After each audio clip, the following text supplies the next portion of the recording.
Кыргыз Республикасынын эсептөө палатасынын кеңешинин бүгүнкү отурумунда эки маселе каралды.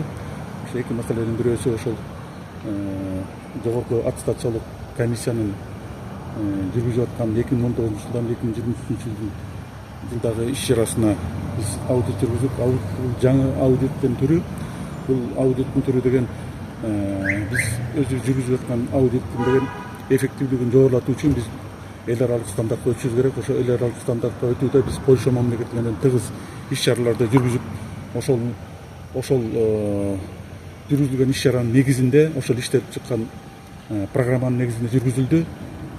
Бул программа боюнча биздин инспекторлор көп ишмердүү жумуш жүргүздү деп ойлойм. Ошол аудит бул экспериментальный аудит. Ошол аудит деген бул жаңы аудитибиз, бул биз жүргүзүп аткан аудиттин эффективдүүлүгүн жогорулатууга чоң салымын кошот деп ойлойм.